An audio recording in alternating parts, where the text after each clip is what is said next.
Hello, everybody, and welcome to Hoopatheticals for this week. This week, we've got a very special episode because both of our security teams have coordinated and we're both in the same location. So this is a live pod, and it's a live react pod as well in some instances because we're watching the second game that Joe Prunty is coaching for the Milwaukee Bucks.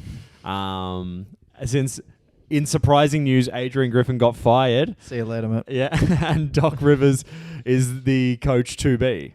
So what's our response as Hoopatheticals? We put in emergency pod. Absolutely. We need to keep you guys updated. We are abreast of the situation. We have spent many a night just mulling over what the next few seasons look like. And what's the outlook, Jeremy? Well, I mean, I think let's before we get out into our outlook, okay, I think let's go through our emotional roller coaster as Bucks fans, because I think that it's obviously been one of the most interesting. Like this season's got to be the most interesting season to have been a Bucks fan. Dame trade. Yep. We got the new coach who no one knew about, and now we're getting a second new coach. So that everyone knows about. Yeah. So Tommy, tell me what your emotions have been like for the last 48 hours. I went through the 7 stages of grief, really. And the first, I think, being denial. When the reports came out that Adrian Griffin was fired, I actually accepted that. I was like, you know what? I'm surprised but not entirely taken aback. Mm-hmm. But when almost instantaneously, there were like concurrent stories about Doc Rivers being who they were going for, I was in full denial. I was like, I actually don't think that's going to happen. Like, genuinely did not think that was going to happen. I was like, nah, that seems too much like a bit of a meme. Like, it seems too much like a Lakers move. Yeah. It seems way too much like we just need to slap a Band-Aid on what is obviously a gushing wound. And defensively. And I was like, nah, there's no way. Like, we're going to get someone else. We're going to get Jeff Van Gundy. We're going to pull Phil Jackson out of retirement off the bench. We're like, there's no way we're doing this.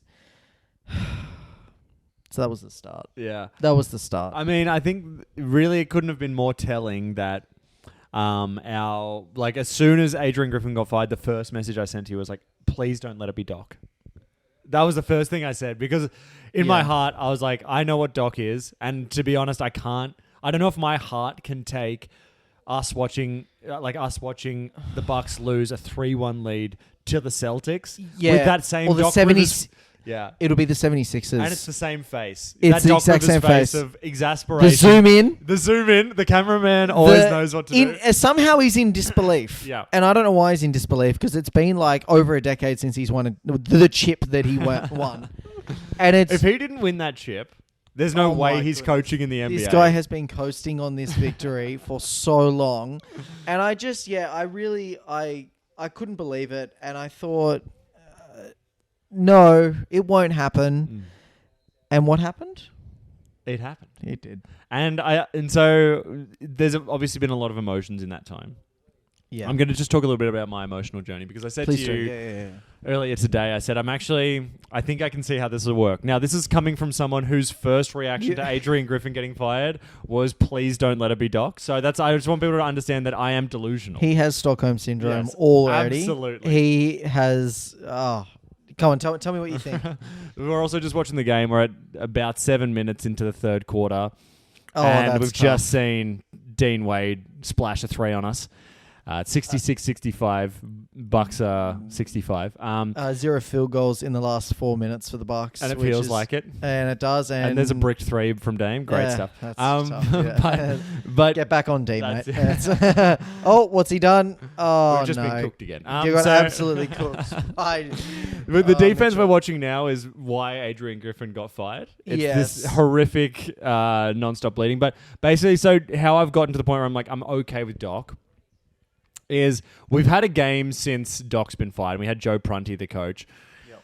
And we actually looked like we were having a good time as a team. We were smiling, laughing. Dancing. Did you see that video of them dancing before the game? Anyone think it was someone's birthday? just experiencing unbounded ecstasy that someone's been evicted from the team. I was really expecting to see people in shock, and I couldn't have expected this reaction. That was just pure joy. They were ecstatic. Yeah. So for me, that does make me think a lot of the problems are coach related, cultural. So all Doc has to do is really just coach a bunch of veterans to remind them of their roles constantly, and I think that's basically it. So that's why I'm optimistic.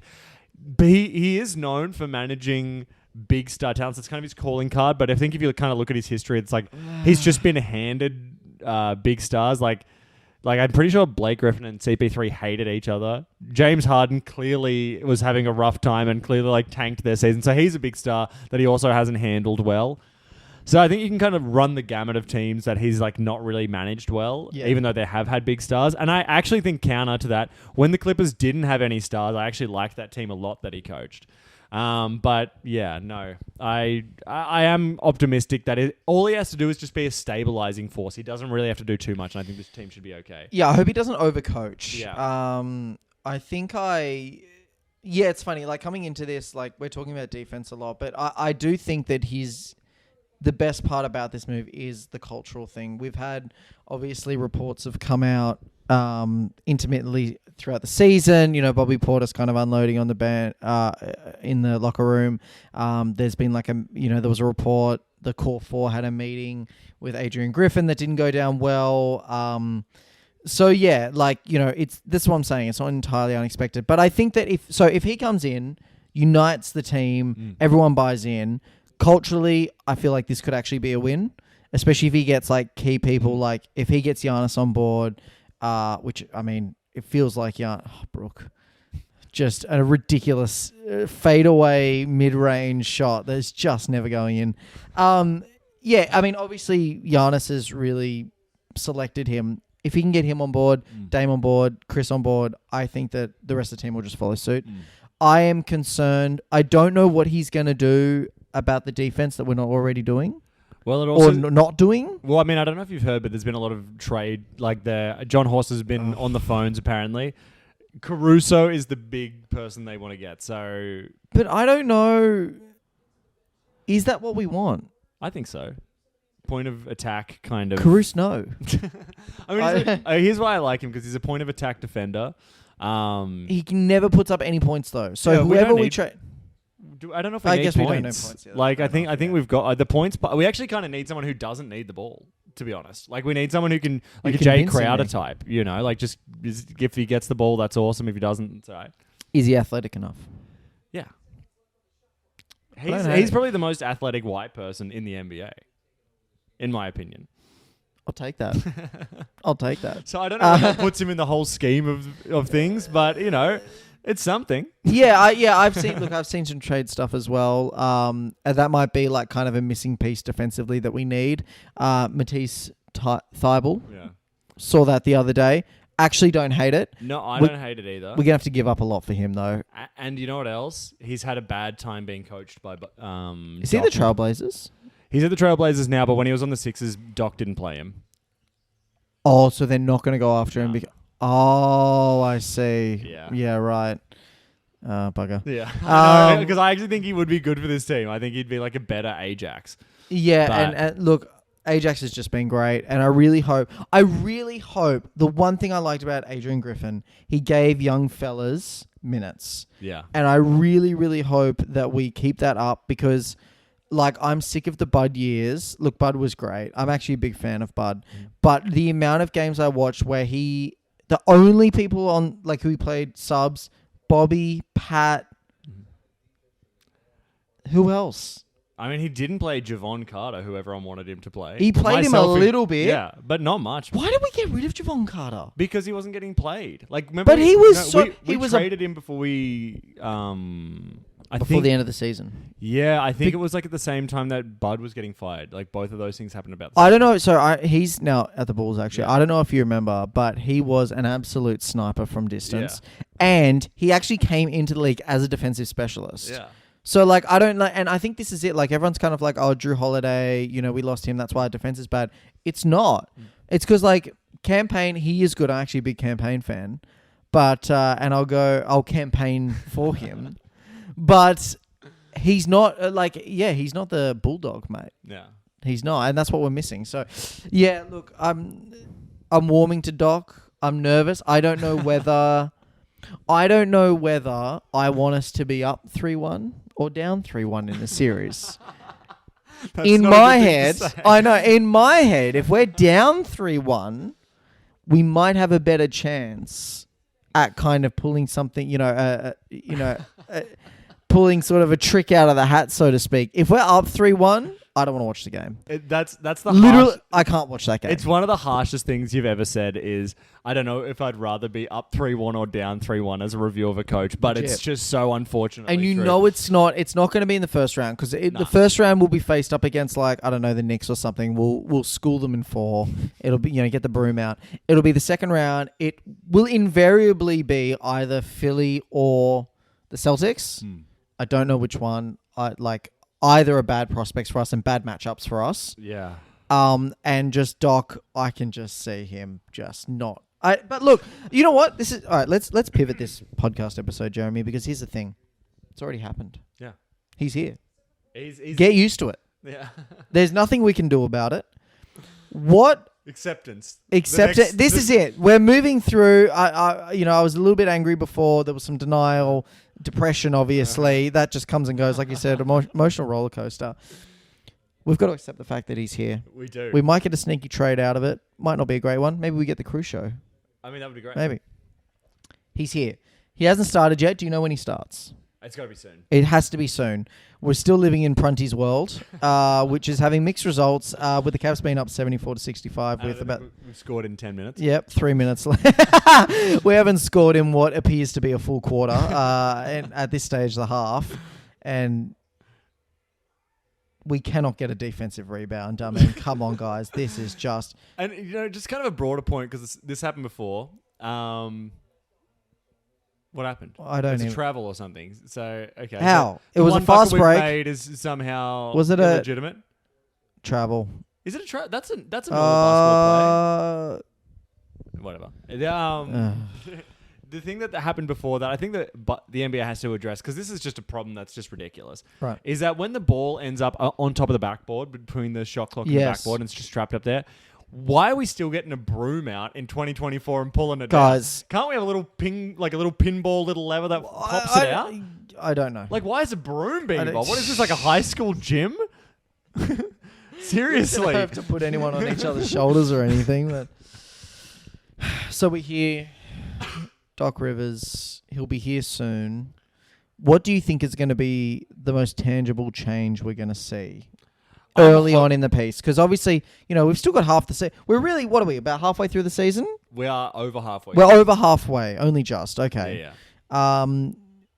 What are we going to see, do you think, tangibly, rotation-wise perhaps, minutes-wise? I think he was a fan of Ajax.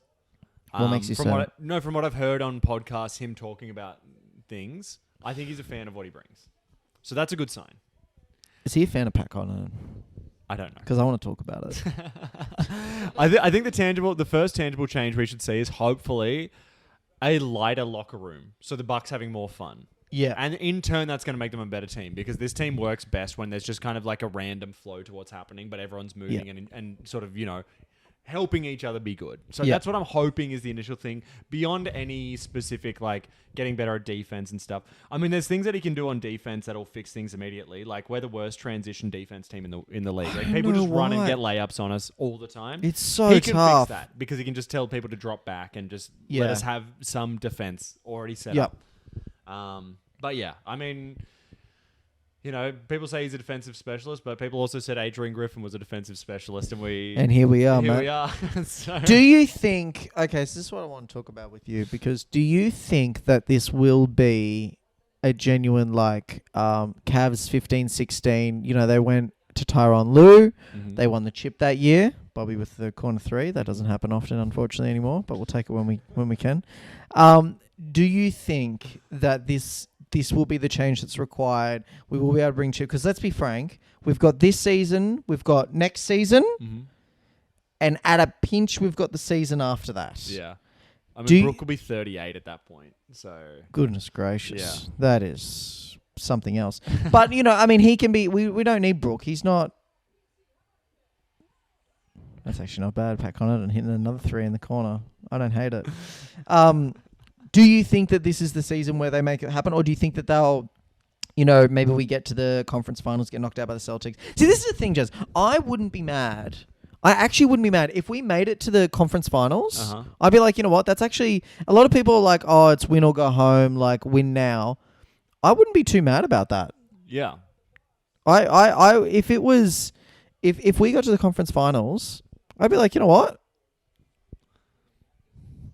I'll take it. It's true, but anybody that we're going to play in the conference finals, I will be shattered to be beaten by. Because again, it's probably Celtics, Sixers, or miraculously the Heat again. It can happen. Or weirdly Indy. That would actually be a great conference final. I would really enjoy that. But there's just no way that after that I couldn't feel horrible after I know, any of those scenarios. But what I'm saying is if we get out of the second round... See, This is it. We've instantly put ourselves in the 76ers position of can we get out of the second round. This is literally never... We have not had this like kind of basketball curse over us, and now we've got it. But look, mate, I do you think it's going to happen this season? Or do you think this is a next season thing? And do you think it will take a season to adjust? I think rotation-wise. I think we've got a chance this season, but I think next season is really the one. You think that's really it? Because it's still Dame's first season. Yeah, it's still Dame's first season, but in the off-season we can make proper adjustments to the team. I think now we're just piecing stuff together, and whatever we can get to go, we're going to have to live with. Whereas I feel like that's not going to be the case next season. We're going to get another set of picks that we can obviously drop away, and any young talent, obviously, we'll just trade that. See you later. Any sort of athleticism, any kind of sort of... Anybody that hasn't considered retirement yet, they're not on the table for us. Like, we're only looking for people that are like, how many years have I still got in? Let's bring IT out of retirement. No, let's, we just get these guys. I don't know why we do it. Yeah. So I think next season's really our season, but next season I think also like who else's season is it going to be? It's going to be That's a great question. The Celtics season again. They're going to be expecting to win. Nuggets. 76ers, Nuggets, the maybe OKC, Wolves. Yep. So it's going to be tricky. I mean, Cavs might even be better. I mean, I don't know what's going to go on with them. Oh. Knicks are going to be better. So, yeah. How do you like the Knicks in the second round? I'm honestly a little worried about them. Really? I am. You like that OG Anunoby trade, did you? I do, but I'm afraid that... Like, I do feel like we can beat them because I just think that Tibbs only plays his best players all the time, so they're going to get worn out by like 5-6 games. There's just... Because the Bucks are a really physical team. So it doesn't bode well for a Tibbs team. Let's not forget that we did put Julius Randle on our first team, all dribble the ball off your foot in a clutch time situation. That always plays well into our hands. Well, speaking of a first team, I've just thought of something. Go on. Okay, first team, all worst ways that our offensive sets could end. What's the worst case scenario for the Bucks? For the Bucks. Okay. So I'm going to give you an example. I've got one in the chamber. Okay. So I'm just going to have it starting center.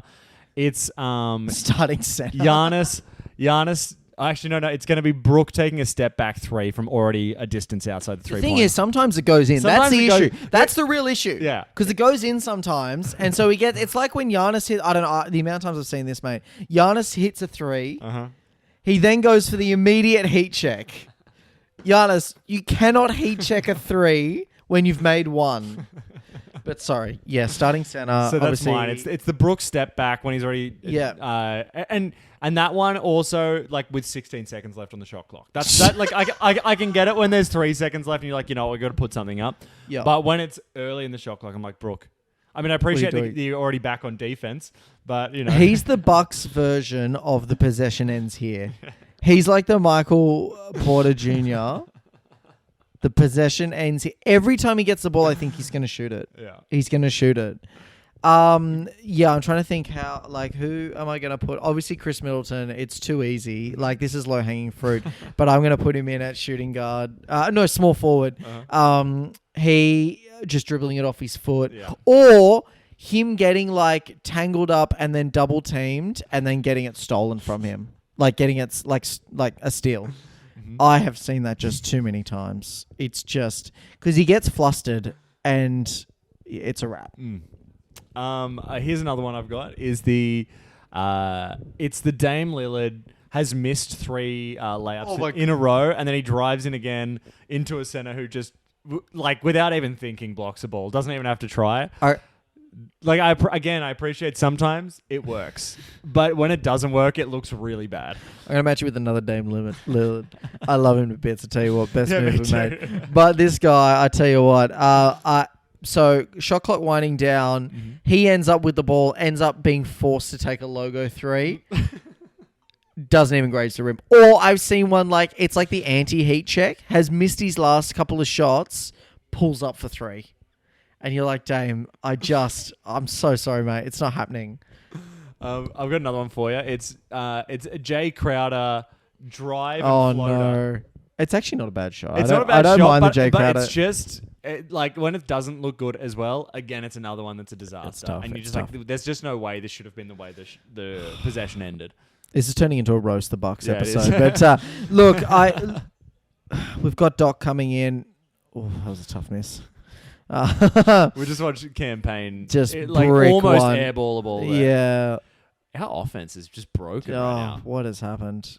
This is just going to be dearie me. Yikes. Joe Prunty, what's he doing? He's a tragic story in the NBA. And are they gonna? So he's not going to be vice. No.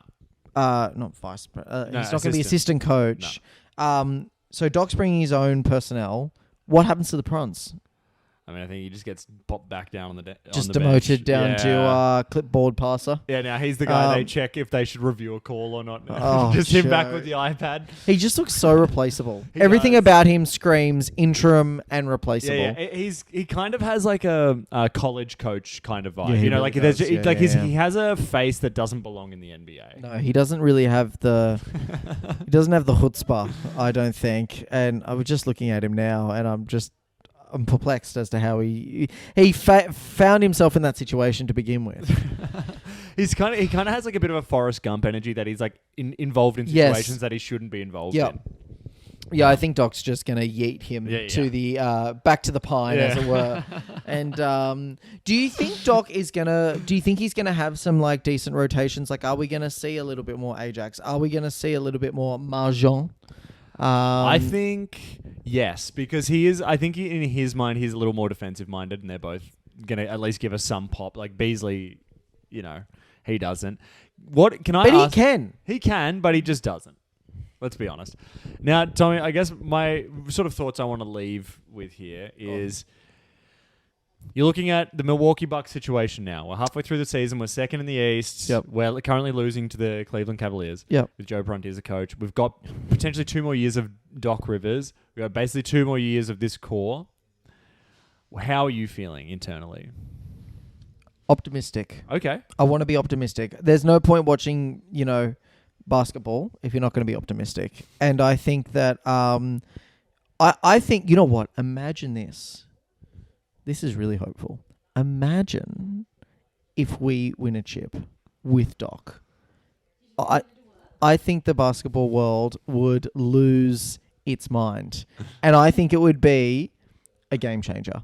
Because no one wants it to work. This is the thing. Everyone's like, nah, it's not going to happen. He's washed. I mean, it wasn't, he's like the most successful basketball coach to not have done anything. Do you know what I mean? People like, yeah, he's really riding that chip from 2008 with the Celtics. Imagine if it worked. Imagine if this year, we're not even playing bad. This is the thing. We're not even playing bad. Imagine if he tightens up the defense even by 5 to 10 points. We keep rolling on offense. And we have a deep run and we win. I think that could happen. I really do. That's my dream scenario. But I think but why not? Because this is the other thing we have to remember. Yes, he's coached a lot of 3-1 situations and lost. But who was he coaching? Yeah. Embiid, who has sucked in the playoffs, whether under different coaches. Exactly, whether Doc was at the helm or not. Clippers always just seem kind of like they similar. They always underperform. They've underperformed since he's left. Yeah. And they underperformed before he got there. So, and at the end of the day, let's be frank, he's not on the court. Yes, he draws up plays. Yes, he like a lot of the decisions of the team rest on the coach and they're at his feet. But at the end of the day, it's Giannis who's shooting the free throws, mate. It's Dame pulling up from Logo Land. Like, I really think, like, it's really, I'm not trying to underplay the importance of the coach here, but I think that, like, we have a proven success in our team. Our team has gotten better. You were saying earlier that our point differential has gone from 3 to 5, so it's actually gotten better even if our defense absolutely stinks. Yeah. I really think this, like, yes, we seem to be a little bit of a chamblay, but I think that it could work. I'm optimistic, mate. I think this could be, next season, yeah, sure, we've also got an opportunity, but we're playing perfectly fine this season. We torched the Celtics a couple of weeks ago. That was lovely. We've got a hard little, like, stint of games coming up. We can really prove ourselves. I can't see any reason why we don't go in with home court advantage, obviously. Have a nice, easy first round. Second round is a bit of a touch-up, and then, really start to hit our stride.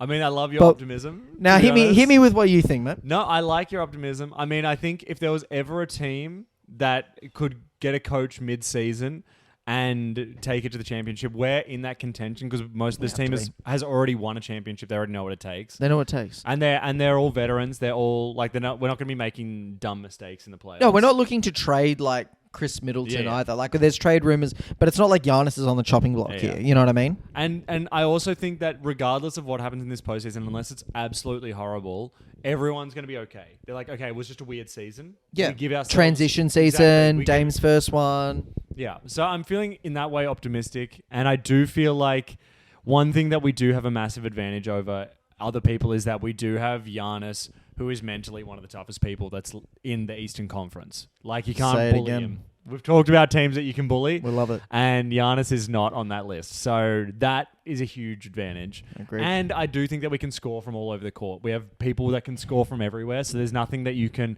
Like, you can't be like, oh, we'll limit the threes and let them just drive in, because we will actually cook you. We will punish you in that paint. So my only thing is... Can we get stops when we need them in the playoffs? And that's what I'm really... Because there are going to be games, obviously, where it's going to come down. It's going to be Dame time. And it's going to be... We need to get a stop and we need to get a 3 up. Yeah. Can we do that? That I'm hoping we can work out. But other than that, I do feel great about our team. And I mean, I think the one thing that we've struggled with in years past is our offense in tight moments. Legit. Horrible. We don't have to worry about that now. It's been horrible. Yeah, it's been tough. Yeah. But... in this season, it's been looking really good. Yeah, our clutch time offense has actually been pretty good. Yeah. It goes without saying, but this whole saga just makes me think we should have taken Nick Nurse when he was available. We should have. But I know that is the most basic, bland take ever, but goodness gracious, is that looking like the biggest L that we have done ever? I mean... I think that you're spot on. I think our clutch offenses looks great. Can we get a timely stop? Hopefully. I'm a little worried, like, injury-wise, but honestly, Chris has been fine. Brooke has been fine. Jay Crowder's back. He's going okay. I just think, like, people like to write the narrative before it's really even... Like, the story hasn't even started yet, and everyone's already saying we're going to blow a 3-1 lead, or look what happens when Doc's at the helm. But, like, says who? Yeah. It doesn't have to be that way. And, I mean, we touched on this last time, but, I mean, with each passing day that goes past, there feels like there's more and more an anti-Bucks conspiracy going on. 100%. In just the media landscape. Small market. People, for whatever reason... Oh, don't get me on this, mate. Why is Giannis not in MVP conversations? Why? I can't explain. That's a genuine question. Into the mic, please, mate. That's a genuine question. It's a very fair question. I mean, I have no idea why he isn't. Second best team. He got the most votes as a all-star. All-star? Like, what's... The only reason he's not is because the media's not interested. I don't know why. I hope we get the number 1 seed. It's been a few seasons since... Because originally it was like, he won back-to-back. Yeah. So, they're not going to ever do the three-peat sort of MVP thing. But, like, we've had Embiid won his. Yeah. He was gifted one. Jokic very well earned, truly earned his too. But I don't know. Like, he in my head, he's playing better than Embiid. He's playing just as good as Jokic. Yeah. And they're seated higher. Yeah. Well, mate, much to be seen with the rest of the season. We'll have to have a check-in at some point soon to sort of relive these things. But I'm glad you could make it down for this emergency live podcast. I would not miss having. We had to do it in person. Absolutely. When something like this, something as monumental as this, there hasn't been many emergency pods in our time. I think Drew, when he came, obviously Dame, when he was traded, but this deserves it. And it's what the doc ordered. What's up, Doc? So look, I'm glad that our security team could navigate it. Mm-hmm. If anyone would like to contact us, how would they do that, Jeremy? They should go to hoopatheticals@gmail.com, spelt exactly how you expect. Phonetically. Yeah. Please contact us with any comments, questions, complaints, queries. What else could they contact us with? Even just their own opinions on things that are unrelated to basketball. Or related to basketball or would be ideal. Yeah. I mean, just fine. email us. Yeah. We've got nothing to do. Even if you got spam. Yeah. Forward it We'll our answer way. it. Yeah. We will answer even spam. Unrelated to basketball is fine. We'll cop that. Absolutely. Memes, songs you've written. That's it. I'm into it. Yeah. All right. Well, as always, Finn.